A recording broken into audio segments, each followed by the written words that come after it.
Hi friends, this is సహజ. ఇప్పుడు మీరు వింటున్నారు యాంగ్రీ హస్బెండ్ ఎపిసోడ్ 8. అర్ధరాత్రి 1 గంట అవుతుంది.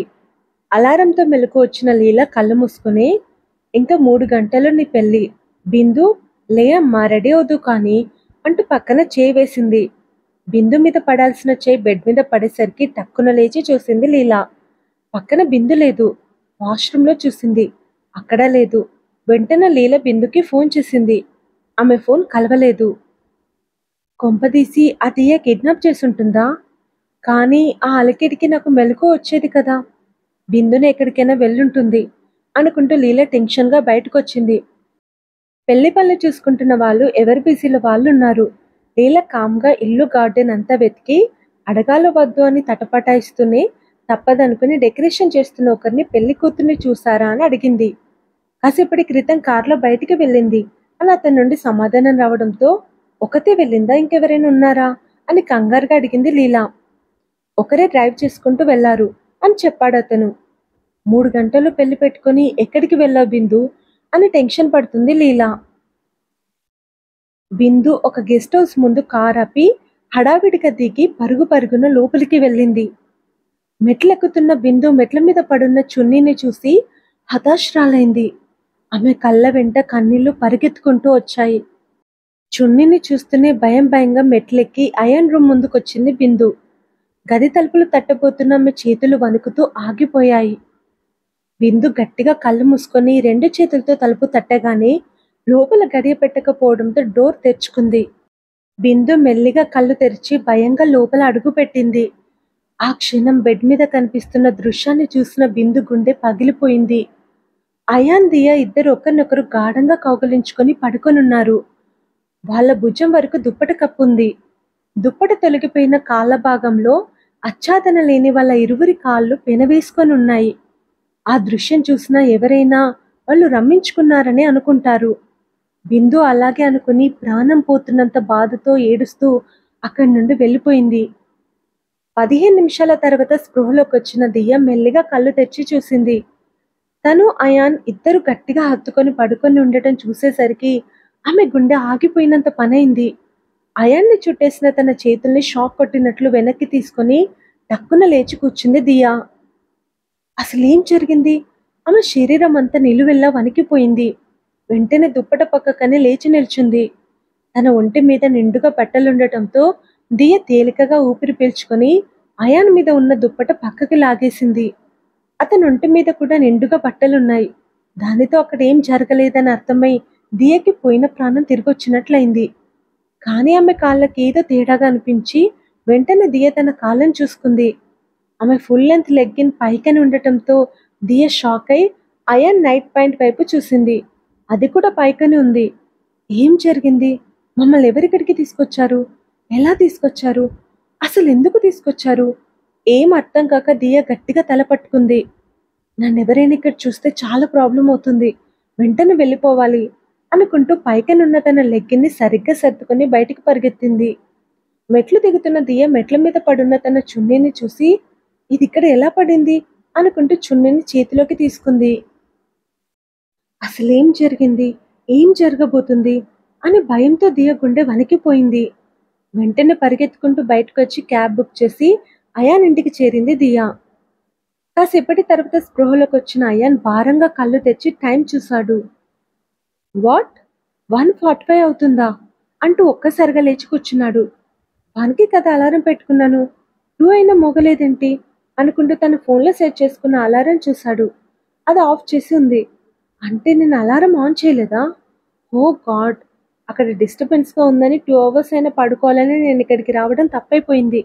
త్వరగా ఇంటికి వెళ్ళాలి, ఇంకా 2 గంటల్లోనే నా పెళ్ళి అనుకుంటూ పైకనున్న తన పాయింట్ని చూసి, పాయింట్ పైకనుందేంటి, అటు ఇటు పొర్లుతుంటే పైకి వెళ్ళిపోయిందేమో అనుకొని గబగబా బయటకు వచ్చి కారెక్కి ఇంటికి వెళ్ళిపోయాడు అయాన్.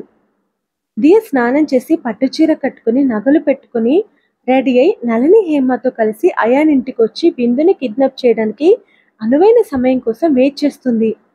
2 గంటల్లో పెళ్లి, బిందు ఇంకా రాలేదు. ఆ దియని బిందుని బయటికి రప్పించి కిడ్నాప్ చేసుంటుంది. ఇప్పుడే దాన్ని ప్రాణం తీస్తాను అనుకుంటూ కోపంగా అవుట్ హౌస్కి బయలుదేరుతున్న లీలకి బయట పందిరి దగ్గర పనిచేస్తూ కనిపించింది దియా. లీలా ఆవేశంగా దియ దగ్గరికి వెళ్ళింది. నా కూతుర్ని ఏం చేశావు అన్న ఆవేశంగా అడిగింది. మీరేమంటున్నారు అంటూ దియ అయోమయంగా చూస్తుంటే, నీ నంగనచ్చ నాటకాలు ఆపు. నువ్వు పెళ్ళి ఆపడానికి ఏమేం చేసావో అన్ని తెలుసు. నా కూతుర్ని ఏం చేసావో చెప్పు, లేకపోతే చంపేస్తాను అని కళ్ళు పెద్దవి చేసి బెదిరించింది లీలా. బిందు మేడం లేదా అంటే ఆ మెసేజ్ నమ్మి వెళ్ళిపోయిందా అంటూ దియ ఆలోచిస్తుంటే, ఆ మెసేజ్ నువ్వు చేసావని దియకు తెలుసు. నీ నాటకాలు ఆపి నా కూతురు ఎక్కడుందో చెప్పు అంటూ గన్ దియ నుదుటి మీద పెట్టింది లీలా. అంతే, భయంతో దియ స్పృహ తప్పపోతుంటే లీల దియను పట్టుకుని, హే కళ్ళు మొయ్యకు అంట ఆమె బుగ్గలు తట్టి దియని స్పృహ తప్పనివ్వలేదు. లీల దియకు మంచినీళ్లు తాగించి, చెప్పు నా కూతురు ఎక్కడుంది అని అడిగింది. నిజంగా నాకు తెలీదు మేడం. బిందు మేడంని కిడ్నాప్ చేయడానికి ఛాన్స్ కోసం చూస్తున్నాను అంతే.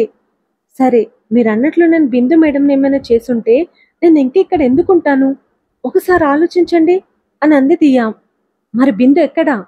ఆ మెసేజ్ నమ్మే బిందు మేడం వెళ్ళిపోయిందేమో అని అంది దియా. బిందు ఏమైందో అర్థం కాక లీల దిగ్భ్రాంతి చెందింది. లీల తిరిగి చూసేలోగా దియా ఆమె కళ్ళ ముందు లేదు. ఎక్కడికి వెళ్ళింది ఇది?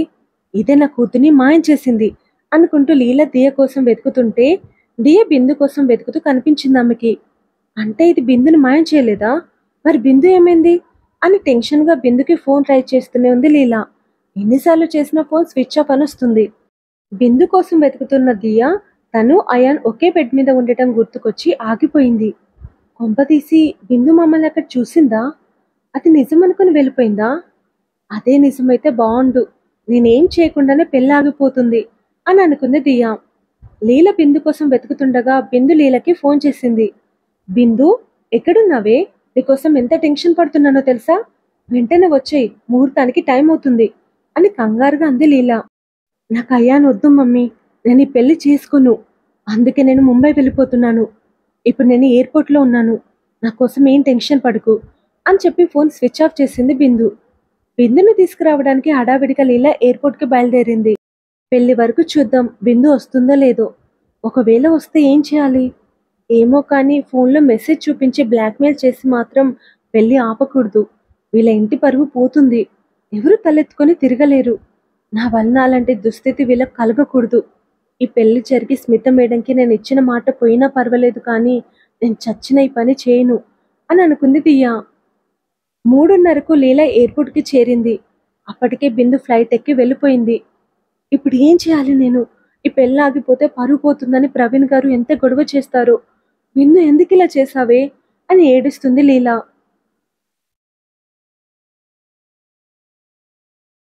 అయాన్ పెళ్లిపీటల మీద కూర్చున్నాడు.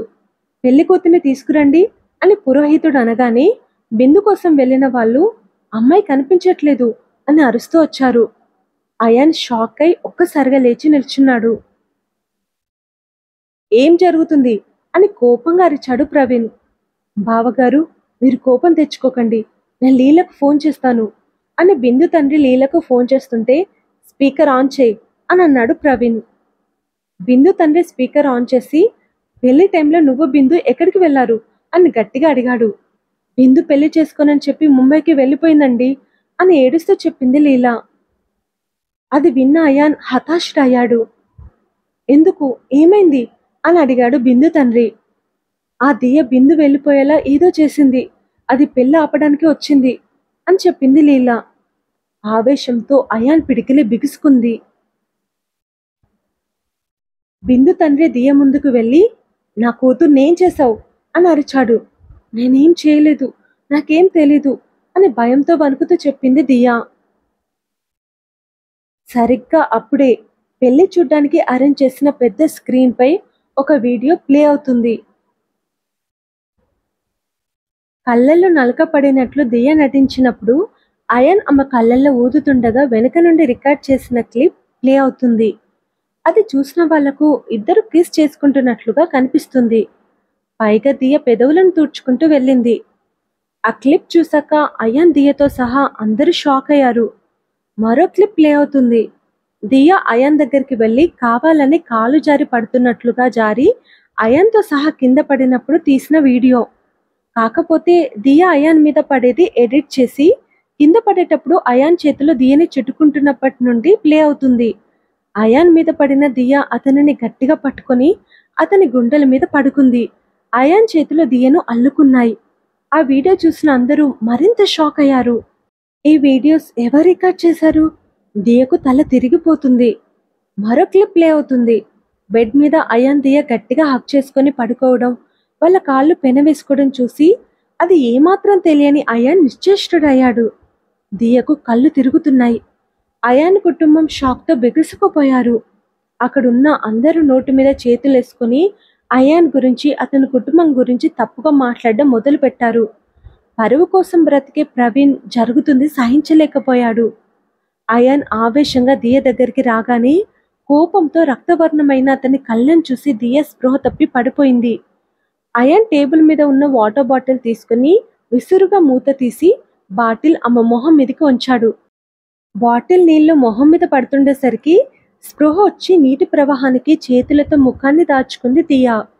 అయాన్ బాటిల్ పక్కకు విసిరేసి దియాని జబ్బ పట్టుకొని లేపి, నా పెళ్లి ఆపడానికి వచ్చావా అని కోపాగ్నితో అడిగాడు. అతని కోపానికి దియ గుండె వణికిపోయింది. అవును అవును. దియ నుండి ఆ మాట రాగానే అయాన్ నిప్పులు కురిపిస్తున్న చూపులతో ఆమె మెడ గట్టిగా పట్టుకొని గాలిలోకి లేపాడు. ఊపిరాడక దియ గిలగిలా కొట్టుకుంటుంది. అలాగే ఇంకా కొన్ని క్షణాలు పట్టుకుంటే ఆమె చచ్చిపోతుందని అయాన్ దియని వదిలేశాడు. దియ కింద పడి దగ్గుతూ ఆయాసపడుతుంటే దియ తల్లిదండ్రులు కిషోర్, నిర్మల పరిగెత్తుకుంటూ వచ్చి దియా ఏమైందమ్మా అని ఏడుస్తూ ఆమెకు మంచినీళ్లు తాగించారు. వాళ్ళ చూపులు వీడియో మీద నిలిచాయి. ప్లే అవుతున్న వీడియోస్ చూసిన వాళ్లకు కాళ్ళ కింద భూమి కంపించినట్లయింది. దియని వాళ్ళు ఏం చేస్తారో అని భయపడి కిషోర్, నిర్మల దియను పట్టుకుని పరిగెత్తారు.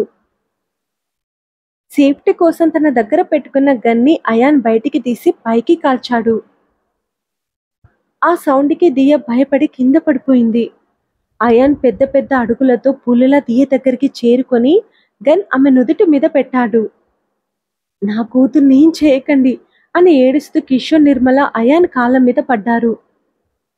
అయాన్ గన్ని వాళ్ళ మీదికి గురిపెట్టి ఇప్పటి నుండి ఇది నా బానిస అని దిక్కులు పిక్కటిల్లేలా అరుస్తూ దియ చేయి పట్టుకుని ఈడ్చుకుంటూ లాక్కెళ్తున్నాడు. ప్రవీణ్ తాలితో అయాన్ ముందుకొచ్చాడు. పరువు కోసం ప్రాణమిచ్చే నేను అదే పరువు పోతుంటే చూస్తూ ఊరుకోలేను. మన ఇంటి పరువు నిలబడాలన్నా, మన గురించి తప్పుగా మాట్లాడే నోర్లు మూతపడాలన్నా ఈ అమ్మాయితో నీ పెళ్లి జరగాలి. ఈ తాలి ఆమె మెడలో కట్టి నీ బానిసం చేసుకో. అప్పుడు నిన్ను అడిగే వాళ్ళుండరు, కాదనే వాళ్ళుండరు. ఈ తాలితో నీ పగ తీరుతుంది, ఈ ఇంటి పరువు నిలబడుతుంది. ఆలోచించు అని చెప్పి తాలి అయాన్కిచ్చి వెళ్ళిపోయాడు ప్రవీణ్. ప్లీజ్ నన్ను వదలండి అని దియ ఏడుస్తూ ఉంటే కిషోర్, నిర్మల చెట్ల కింద ఉన్న కర్రలు అందుకొని అయాన్ని కొట్టబోయారు. అయాన్ వెనుక నుండి ఆ 2 కర్రల్ని పట్టుకుని దూరంగా విసిరేశాడు. తన చేయి వెదుల్చుకుంటున్న దియను అయాన్ 2 చేతులతో ఎత్తుకుని పెళ్లిపీటల మీద కూర్చోబెట్టాడు. దియ గట్టిగా ఏడుస్తూ కదలబోతుంటే నా కూతురి జీవితం నాశనం చేయకండి అని అరుస్తూ వస్తున్న మా తల్లిదండ్రుల మీదికి అయాన్ గన్ గురిపెట్టి అగ్నిలా ఎర్రగా మండుతున్న కళ్ళతో దియని చూశాడు. అతని చూపులకే దియ ప్రాణం పోతున్నట్లుంది. అయాన్ తన తల్లిదండ్రుల్ని ఎక్కడ చంపేస్తాడేమోనన్న భయంతో అతని కోపాన్ని తాళలేక క్షీణించిపోతున్న తన శరీరాన్ని అదుపులో పెట్టుకొని ఏడుస్తూ కూర్చుంది దియా. కోపంతో అరుస్తూ బాధతో ఏడుస్తున్న కిషోర్, నిర్మలను 2 మనుషులు పట్టుకుని వాళ్ళకు గన్ గురిపెట్టారు. ప్రవీణ్ ఆదేశం ప్రకారం ఆడవాళ్లు దియ నుదుటికి బాసింగం కట్టి బుగ్గకు చుక్క పెట్టారు. తల్లిదండ్రుల క్షేమం కోసం మనసు చంపుకొని పెళ్లికి సిద్ధమైంది దియా. నా కొడుకుకి ఈ అనామకురాలతో పెళ్ళేంటండి? ఏడుస్తూ అడిగింది భార్య ప్రమోదిని. పరువు కోసం తప్పదు అని అన్నాడు ప్రవీణ్. పెళ్లి జరుగుతుంది. నిస్సహాయంగా గుండెలు బాదుకుంటూ జరుగుతున్న పెళ్లిని చూస్తున్నారు కిషోర్, నిర్మల. గణపతి పూజ అయ్యాక అయాన్ దియ తల మీద జీలకర్ర బెల్లం పెట్టాడు. దియ కన్నీళ్లతో అయాన్ తల మీద జీలకర్ర బెల్లం పెట్టింది. భజంత్రీలు భజంత్రీలు అంటూ పురోహితుడు వేద మంత్రాలు చదువుతుండగా అయాన్ దియ మెడలో తాళి కట్టాడు. తన మెడలో పడిన తాళిని పట్టుకుని దియ గట్టిగా ఏడుస్తుంది. అయ్యో నా కూతురి జీవితం నాశనమైందే అని గుండె పగిలేలా ఏడుస్తున్నారు కిషోర్, నిర్మల. కోపం అంటే పడని అమ్మాయికి యాంగ్రీ హస్బెండ్ వచ్చాడు.